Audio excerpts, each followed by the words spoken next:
memuat komentar Bro yang sangat keras terhadap SBY soal kata-kata berkhianat itu. Apa yang ingin Bro sampaikan dalam kesempatan live ini? Ya, makasih Bro Refri ya. Iya. Begini apa namanya, kita mengenal SBY ini adalah di dalam memberikan statementnya selalu dia memilih artikulasi kata-kata yang halus, terukur, ya kan, dan adem ayem, ya kan.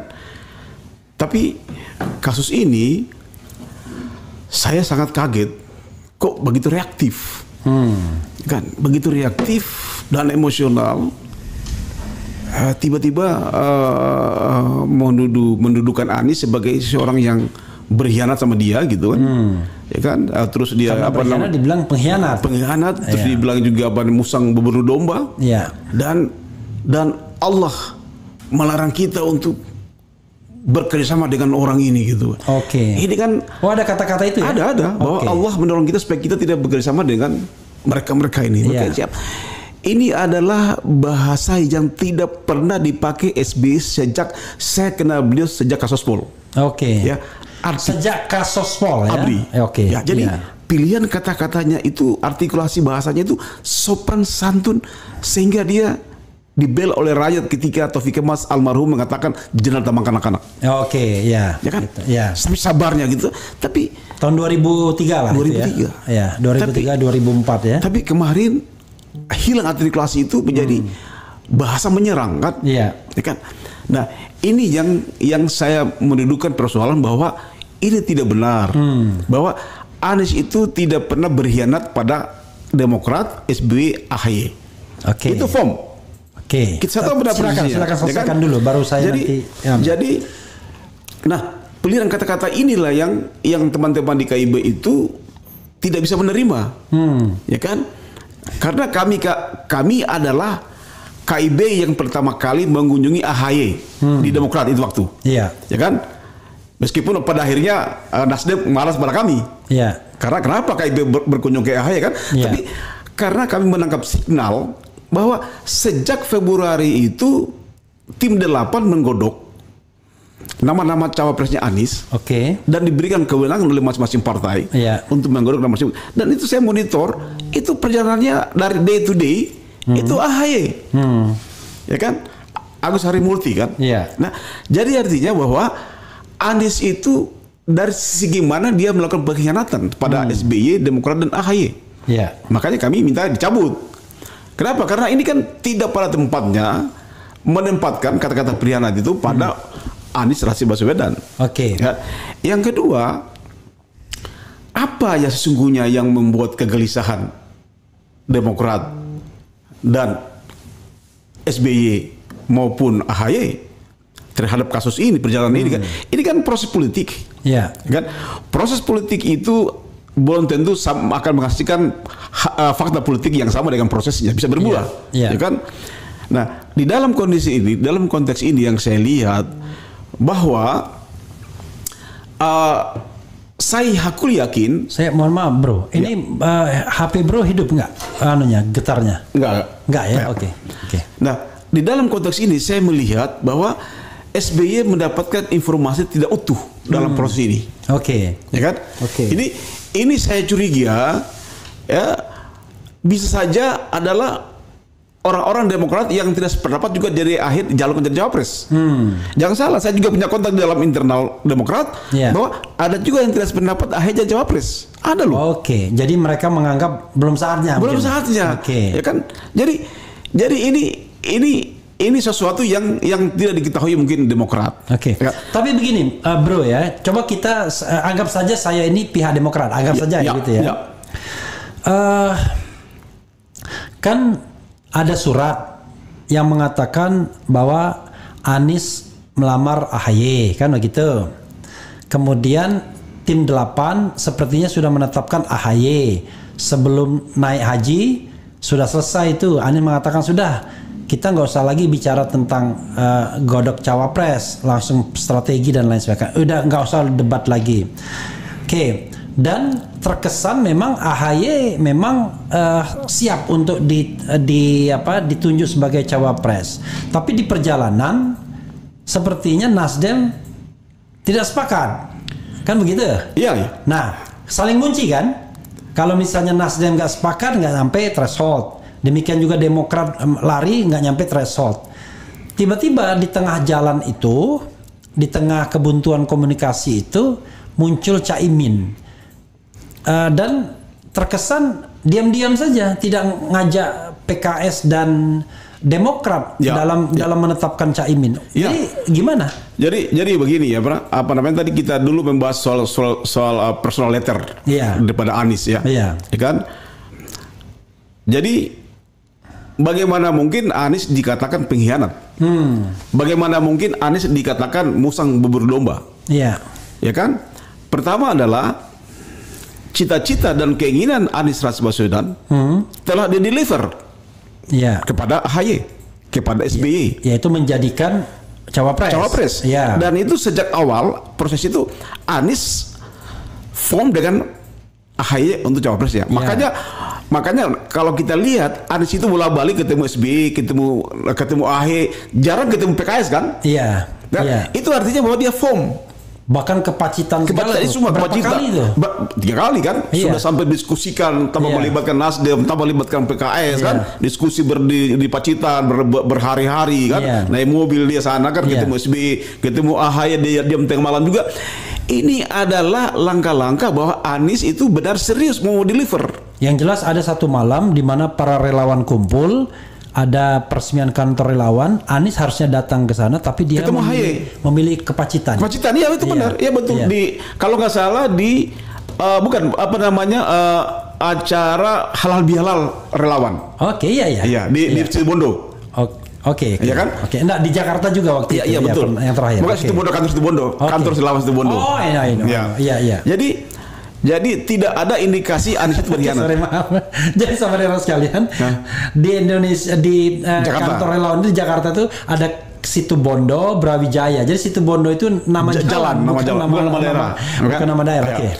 Jadi Anies itu tidak ada indikasi mengkhianati komitmen dengan AHY untuk cawapres. Deliver, form di finish. Yang kedua, Anies juga membuktikan membentuk tim 8 yang masing-masing anggotanya 2 orang dari Demokrat, 2 orang dari PKS, 2 orang dari Anies, 2 orang dari Nasdem. Ini bekerja berbulan-bulan menghasilkan satu nama. Dari sekian nama tentunya kan, AHY jadi cawapresnya. Artinya apa? Anies 2 kali deliver. Ya kan? Melalui tim 8, melalui tindakan dia. Dan yang terakhir adalah personal letter. Kan? Personal letter ini bukan lagi letter of intent, tapi letter appointed. Ada kan itu? Kan? Yang beredar kemana-mana itu namanya bukan lagi letter of interest, tapi letter of appointed. Kan? Meminta mendampingi dia kan? Kan? Itu berarti kan deliver. Tapi jangan salah, surat Anies ini pribadi. Bukan institusional. Bukan Nasdem, bukan sama koalisi. Nah, pribadi itu artinya saya telah memberikan asesmen kepada Anda, memberikan legalitas supaya Anda gunakan ini untuk lobby Nasdem. Tapi kan nggak dilaksanakan. Bahkan yang terjadi saling sahut menyahut. Nah, ini adalah mengejek, saling bukan artinya pada posisi Selasa malam atau Kamis malam itu sesungguhnya koalisi nggak ada lagi, nggak ada bersepakat. Ya kan? Kalau tidak bersepakat lagi koalisi oriented kepada kepentingan orang banyak, maka dia menghitung bahwa tentu dia akan memilih feelingnya Surya Paloh dibandingkan yang lain. Kenapa?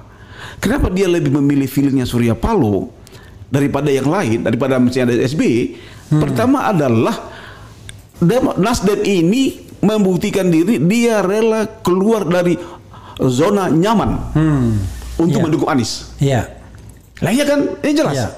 Jadi kalau Anies meninggalkan ini pengorbanannya Nasdem, dia bisa diterima orang banyak. Nah, jadi tentu ini pilihan Anies ini adalah dalam rangka pilihan untuk menyelamatkan gerbong orang banyak.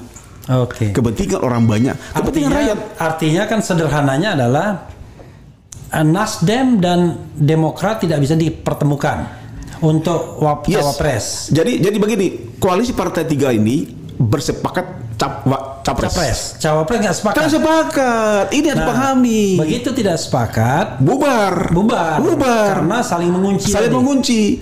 Ya. Nah, begitu ada tawaran baru PKB cukup dan tentu ini lobby-lobbynya Surya Paloh sama Muhaimin bukan baru kemarin sore. Iya. Ini sudah berlangsung berbulan-bulan juga. Bukan dadakan ini, tapi ada reserve. Artinya begini, kalau misalnya bro ya, begitu Anies katakan, saya tidak tahu bagaimana mekanismenya. Mungkin Anies disodorkan oleh Surya Paloh. Nih Bung Anies, ini ada Muhaimin mau bergabung, kan begitu misalnya ya. Menurut Anda, Anies itu ketika dia memilih mengiyakan itu, dia dalam kondisi yang terpaksa atau dalam kondisi yang sebenarnya perhitungan politiknya kayaknya bagusan ini? Tidak. Anies sebelum ketemu Surya Paloh jam 10 malam itu. 10 malam? Hari Selasa. Iya. Hari Selasa. Tanggal 25 ya? Tanggal 25 itu. Iya. Hari Selasa itu Anies di briefing dulu sama timnya dia, Sudirman Said dan Mas Dadang. Iya. Itu di briefing. Dadang Juliantara. Dadang Juliantara. Nah, itu sama sudah di briefing. Posisi seperti begini. Bahwa menurut Pak Sudirman kepada saya, bahwa itu Demokrat sudah dalam posisi untuk mencari opsi lain. Oke. Jadi sudah gonjang-ganjing ya. Hanya PKS yang diam. Oke. Ya kan? Tapi antara Demokrat dan Nasdem ini sudah berbeda pilihan cawapres. Oke. Nah, meskipun di dalam nomor 3 atau nomor 4 di dalam piagam perjanjian pernyataan bersama itu bahwa Anies diberikan kewenangan, itu kan hanya asesmen.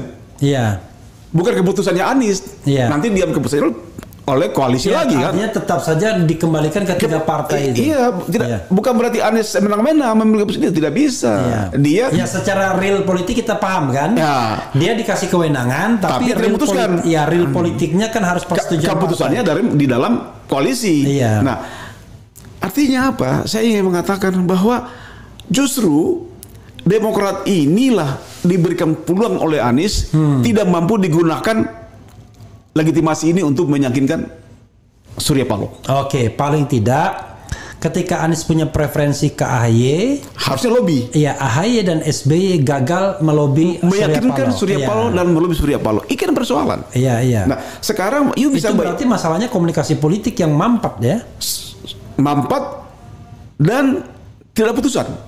Kenapa? Tidak ada putusan. Ya, kalau SBY Demokrat mempertahankan AHY, sementara di last minute Nasdem ini belum memunculkan nama Muhaimin sebelumnya, belum munculkan. Nanti Selasa malam baru dia ini sama Muhaimin. Nah, di sana Demokrat dia sudah susah dihubungi sama Anies. Oke. Jadi sesungguhnya ini hanya terjadi miscommunication. Artinya ada misli yang hilang. Karena mungkin masalah waktu, jam 10 malam sudah tidur semua. Tapi begini, bro. Kita tahu ya bahwa itu sepertinya ada miscommunication ya. Bisa miscommunication memang atau communication yang nggak dibuka lagi. Saya curiga SBY maupun AHY sudah menangkap berita informasi bahwa malam Selasa malam itu telah diputuskan Caimin, sehingga dia menutup komunikasi dengan Anies. Itu asumsi saya. Asumsi saya. Artinya kenapa sih selama ini berkomunikasi dengan AHY itu sampai jam 10 malam ada, tapi ketika Selasa malam nggak bisa dihubungi. Artinya SBY, Demokrat maupun AHY sudah mendapatkan informasi bahwa Nasdem Surya Paloh telah memutuskan cawapresnya Anies adalah Caimin. Jadi ketika Pak Sudirman mengkontak Nasdem, mengkontak AHY, sudah nggak direspon karena mereka pasti informasi sama. Mengontak Demokrat. Sudirman mengontak Demokrat, peluncurnya AHY nggak dikontak, nggak ada jawaban, tertutup semua. Artinya apa? Bahwa mereka sudah berpikir bahwa informasi Sudirman ini adalah pasti akan sama dengan informasi yang mereka terima langsung dari Surya Paloh. Tapi again, kenapa masuknya Muhaimin itu nggak dibicarakan dengan 3 koalisi itu, 3 anggota koalisi, kan mereka kan katanya punya hak yang sama itu. Punya hak yang sama dalam capres, Mas. Bukan dalam cawapres ya. Iya. Dalam capres memiliki hak yang sama. Iya. Jadi saya katakan capres itu final dan binding. Oke. Ya. Iya. Capresnya Anies itu Demokrat, Nasdem, PKS legal binding. Iya. Ya kan? No free discuss. Iya. Sekarang yang dipersoalkan buat cawapres. Ya kan? Nah, cawapresnya ini saya pernah bicara sama AHY, KIB, ketemu di Demokrat kantornya, bahwa bila ada cawapres yang di luar dia lebih bagus dari dia akan terima. Itu kata-kata AHY. Menurut